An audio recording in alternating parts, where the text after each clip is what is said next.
ஹரிஹரன், ஒரு நிறைவாக ஒரு கேள்வி. இது 2019 இந்த புல்வாமா தாக்குதலில் ஒரு 40க்கும் மேற்பட்ட அந்த சிஆர்பிஎஃப் வீரர்கள் அந்த உயிரிழந்த அந்த சம்பவத்துக்கு பிறகு ஒரு சர்ஜிக்கல் ஸ்ட்ரைக், அதாவது பாகிஸ்தான் நாட்டின் எல்லை பகுதிக்குள் நுழைந்து அந்த தீவிரவாத குழுக்களை அழித்தது போல இந்த முறையும் இது வந்து தேசம் தழுவிய அளவில் மிகப்பெரிய ஒரு விளைவுகளை துயரத்தை ஏற்படுத்தியுள்ள இந்த செயலில் இங்கேயும் சர்ஜிக்கல் ஸ்ட்ரைக் இது போன்ற தாக்குதல்களை நடத்தினால் இது ஓரளவு கட்டுப்படுத்த அது எப்போது செய்ய வேணும், எந்த காலத்தில் எந்த சூழ்நிலையில் செய்ய வேணுங்கிறது ஒரு அரசியல் முடிவு. ஏனெனில் பல்வேறு பிரச்சனைகள் இருக்குது நாட்டில். இப்போ பிரசிடென்ட் ட்ரம்ப் வந்த பிறகு ஒரு அரசியல் வெளியுறவுங்கிறத ஒரு கொந்தளிப்புல இருக்குது. சரி, அதனால நீங்க பாத்தீங்கன்னா அந்த ஓரளவு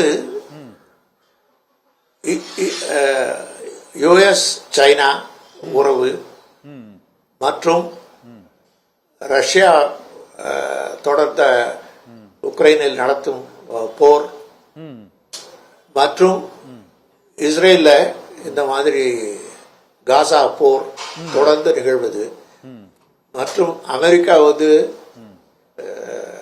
ஈரானுடன் பேச்சுவார்த்தை, அணு ஆயுதங்களை கட்டுப்படுத்த, இந்த மாதிரி ஒரு உலகமே ஒரு குழப்பத்தில் இருக்குது. அந்த சூழ்நிலையில நமது பிரதமர் எந்த மாதிரி முடிவெடுக்கணும், அதாவது புல்வாமா பிறகு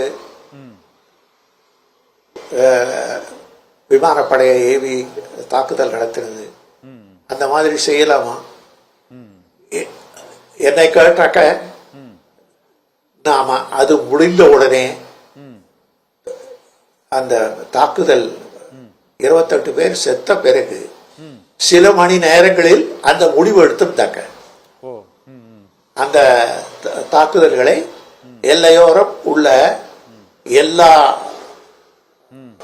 அந்த தீவிரவாத கேம்ப்லயும் தாக்குதல் நடத்தினாக்க அது வேற விஷயம்.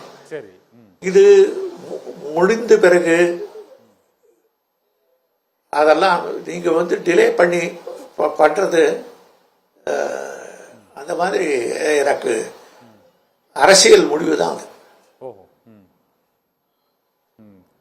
அப்படித்தான் தோணுது. ஜம்மு காஷ்மீர் ராணுவ முடிவாக இருக்க முடியாது.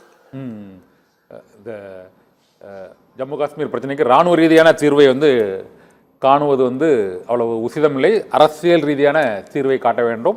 2 நாடுகளுக்கிடையே அந்த பேச்சுவார்த்தையை வந்து மீண்டும் தொடங்குவது தான் இது போன்ற தாக்குதல்களை வந்து நிறுத்துவதற்கான வழி என்று மூத்த இராணுவ ஓய்வு பெற்ற அதிகாரி ஹரிஹரன் ஆலோசனை கூறியிருக்கிறார். இந்த சிறப்பு விவாதத்தில் கலந்து கொண்டு எங்களிடம் பல்வேறு தகவல்களை பகிர்ந்து கொண்டமைக்கு மிக்க நன்றி சார். மற்றொரு சிறப்பு விவாதத்தில் சந்திப்போம். நன்றி.